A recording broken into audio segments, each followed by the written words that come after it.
Vous avez passé des jours, voire des heures sur une illustration, ou une peinture, ou un dessin même, et tout fier, vous la postez sur les réseaux sociaux et les forums. Et là, c'est la déception. Pas grand monde ne s'y intéresse, et vous ne comprenez absolument pas pourquoi. Il est même possible que vous aimiez prendre des photos à vos heures perdues, et là, même après avoir pris en photo des sujets intéressants, rien. Aucun retour de la part des autres.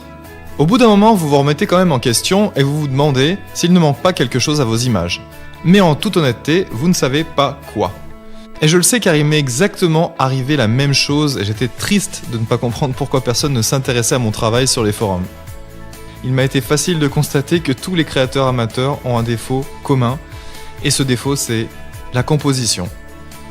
Si je dessine le plus beau paysage du monde, sans cadrer et sans prêter attention à l'agencement des éléments, et à contrario si je dessine mon jardin, tout simple, en faisant attention de bien cadrer et bien composer, avec une intention artistique derrière.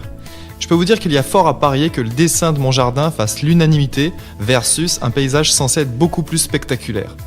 Est-ce que ça relève vraiment de la magie noire ? Pas vraiment. En appliquant quelques principes simples, on peut faire mieux que 90% des gens. Pour ma part, j'étudie la composition depuis plus de 12 ans. Je suis persuadé aujourd'hui que même avec un niveau de dessin enfantin, on peut faire des miracles en ayant compris les grands principes de la composition et en les appliquant correctement. Car ce qui compte au final, c'est de faire passer des idées, son message, même si le dessin est imparfait. Et si vous pensez que des choses comme la technique, les détails ou l'anatomie peuvent rattraper une composition déficiente et bancale, je préfère vous dire une chose, vous faites littéralement fausse route. La plupart des ouvrages que j'ai dans ma bibliothèque sont en général très incomplets et ne vulgarisent non seulement pas assez le sujet, mais n'approfondissent pas assez non plus. Que ce soit des livres de photographie ou des livres de dessin ou de peinture, ça n'est pas suffisant.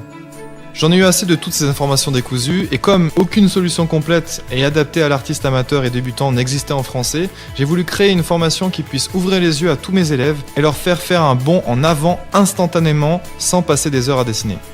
Et c'est un vrai soulagement car après des longues semaines de travail, la formation composition a vu le jour.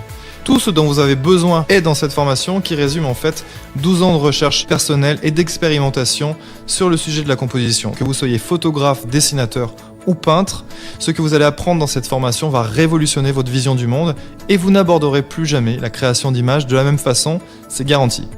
Alors, vous êtes prêts à sortir de la règle des tiers ? 1, 2, 3, c'est parti, voyons le programme.